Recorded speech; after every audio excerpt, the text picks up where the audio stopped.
Soft but Savage Diaries, Day 12.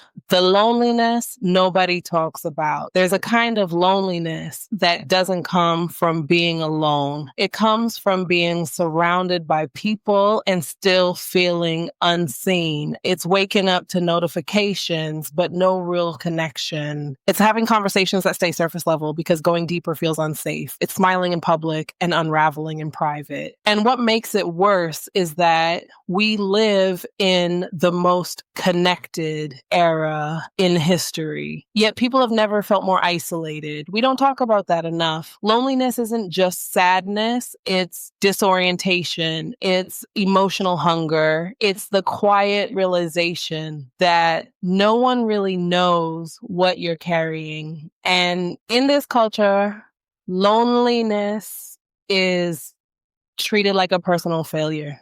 If you're lonely, people assume you're antisocial, you're awkward, you're not trying hard enough. You should put yourself out there. But that misses the truth, soft truth. Loneliness isn't about proximity. Savage truth, it's about emotional safety. People aren't lonely because they don't have access to others. They're lonely because they don't feel safe being real. We've built a world where vulnerability is risky, where honesty gets minimized, where pain gets redirected, where deep feelings are met with discomfort instead of care. So people adapt. They keep things light. They keep things funny. They keep things fine.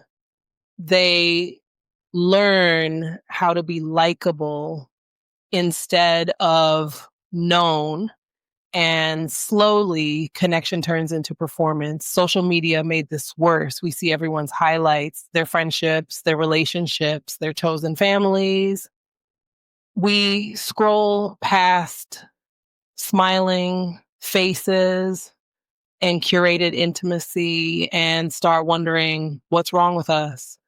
Why do they have community and I don't? Why do they feel supported and I feel invisible? But comparison doesn't show the whole story, because a lot of people surrounded by others still feel alone. They're just lonely quietly. There's also the loneliness that comes from growth. When you start healing, you don't fit where you used to. When you set boundaries, some people disappear. When you stop performing, fewer people clap. Healing can be isolating. Outgrowing patterns means outgrowing people. And that grief doesn't get acknowledged enough. We act like loneliness only happens when something is wrong, but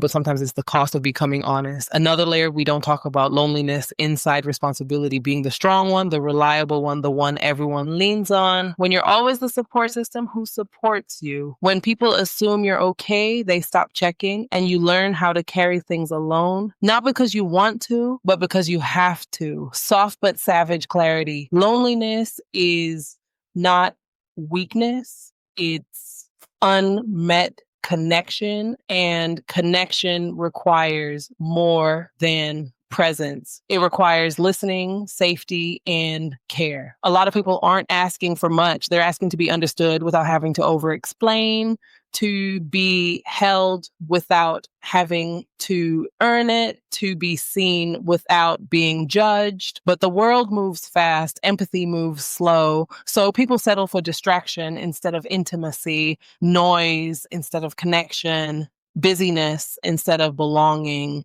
And over time, that creates a quiet ache, not dramatic, not obvious, just heavy, the kind of loneliness that makes people feel replaceable, forgettable, like they don't quite belong anywhere. And here's the hardest part. Loneliness can exist even in relationships. You can be partnered and still unheard. You can be married and still emotionally alone. You can have friends and still feel like you can't show up fully, because proximity doesn't equal intimacy.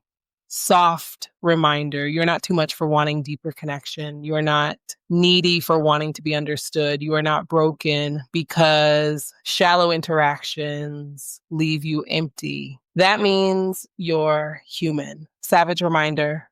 A society that discourages vulnerability creates loneliness by design. If we want less isolation, we need more honesty, more patience, more room for people to show up imperfectly. Loneliness isn't cured by being busier, it's cured by being braver, emotionally essentially down by saying, like, this is where I am, even when your voice shakes, by choosing depth over convenience, by letting yourself be seen, even if it risks rejection. That's scary, but it's also how connections start. So if today feels quiet in a way that hurts, know this: you're not alone in feeling alone, and your need for connection is not a flaw. It's proof that you were never meant to carry life by yourself. That's the soft. The savage is choosing connection anyway, even when it's uncomfortable.